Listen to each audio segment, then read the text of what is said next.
एक राजा और काना घोड़ा। एक नगर में एक राजा रहा करता था। उसके पास में एक बहुत ही खूबसूरत, तंदुरुस्त और बहुत ही वफादार और ईमानदार घोड़ी थी, जिससे राजा बहुत प्रेम करता था। उसका ख्याल भी बहुत रखता था। घोड़ी से प्रेम करने की राजा की वजह यह थी कि एक बार युद्ध में इस घोड़ी ने अपनी जान दांव पर लगाकर राजा की जान बचाई थी और अपनी ईमानदारी और वफादारी का परिचय दिया था। तब से राजा के लिए यह घोड़ी सबसे ज्यादा पसंदीदा बन गई थी। राजा के पास में इस घोड़ी ने कई वर्षों तक काम किया और अपनी वफादारी और ईमानदारी का तोहफा राजा के कदमों में रख दिया। जब घोड़ी बूढ़ी हो चुकी थी तब उसने अपनी जगह पर अपनी संतान यानी अपनी औलाद घोड़े को राजा के पास वफादारी और राजा की सेवा करने के लिए रख दिया था। घोड़ी का पुत्र घोड़ा वह भी काफी अच्छा हट्टा कट्टा, मजबूत, ईमानदार और वफादार था, पर उसके अंदर एक छोटी सी कमी थी।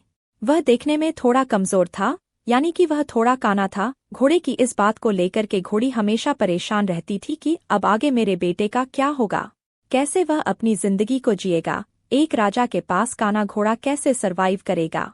एक बार पुत्र घोड़े ने अपनी माँ घोड़ी से पूछा कि माँ, मैं एक आँख लेकर क्यों पैदा हुआ।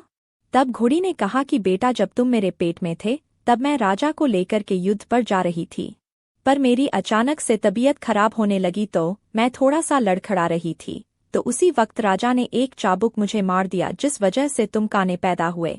माँ की बात सुनकर काना घोड़ा को बहुत तेज गुस्सा आया और उसने अपने गुस्से का बदला लेने का सोचा और माँ से कहा कि माँ, अब मैं उस राजा को बिल्कुल भी नहीं छोड़ने वाला। उसकी वजह से आज मैं यह सब भुगत रहा हूँ और मैं एक आँख लेकर पैदा हुआ हूँ। इस राजा की वजह से ना जाने मुझे कितनी जिल्लतों का सामना करना पड़ा है। हर कोई मुझे चिढ़ाता है। माँ घोड़ी ने अपने पुत्र घोड़े को काफी समझाया और कहा कि नहीं बेटा, हमें किसी से कोई बदला नहीं लेना है, और वैसे भी राजा तो हमारा अन्नदाता है। गुस्से में आकर राजा ने मुझ पर चाबुक चला दिया। इसका मतलब यह तो नहीं कि वह हम लोगों से प्यार नहीं करता। बेटा, तू कभी भी उसके लिए अपने मन में गलत विचार मत लेकर आना। इन गलत विचारों को तू तुरंत निकाल कर फेंक और अपने मन को थोड़ा शांत रखना सीख। लेकिन माँ के लाख समझाने के बावजूद भी वह काना घोड़ा नहीं माना। उसने तो ठान लिया था कि वह राजा से बदला लेकर ही रहेगा, और वह उससे बदला लेने की तरकीब ढूंढने लगा। बहुत जल्द उसे राजा को मारने का एक मौका मिल गया। कुछ दिनों के बाद पड़ोसी राज्य से राजा को लड़ने का एक प्रस्ताव आता है और राजा युद्ध करने के लिए वहां पर जाता है और दोनों राज्यों के बीच में एकदम घमासान युद्ध होता है। राजा ने तलवारबाजी करते हुए और अपने बचाव में भाला चलाते हुए अचानक से घोड़े से नीचे गिर जाता है, मानो राजा की मौत निकट आ चुकी है। मौत राजा के सर पर खड़ी थी और काना घोड़ा उसे वहां छोड़कर भाग सकता था, पर काना घोड़ा ने अपनी ईमानदारी और वफादारी का परिचय दिया और राजा की जान को बचाया। काना घोड़ा राजा को अपने पीठ पर बैठाकर तेजी से दौड़ने लगा। वैसे भी काना घोड़ा बहुत ही तेज और फुर्तीला था। राजा की जान बचाकर काना घोड़ा भी बहुत उलझन में पड़ गया और सोचने लगा कि यार, मैंने इसकी जान क्यों बचाई।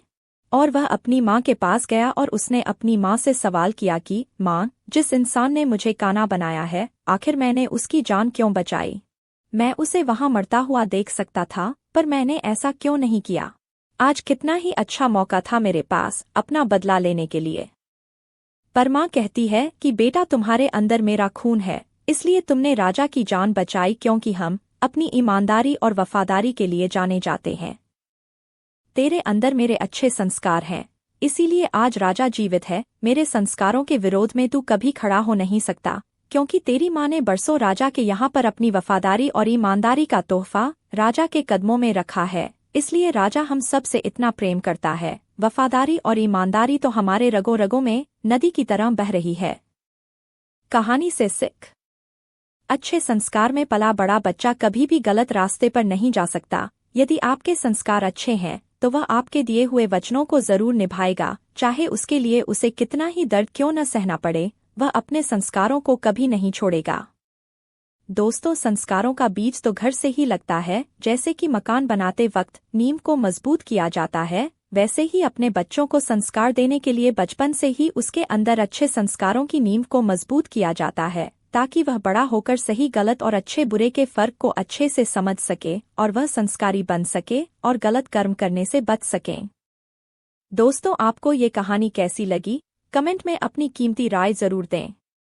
अगर आप नए हैं तो मेरे YouTube चैनल को सब्सक्राइब करें और बेल आइकॉन को दबाएं।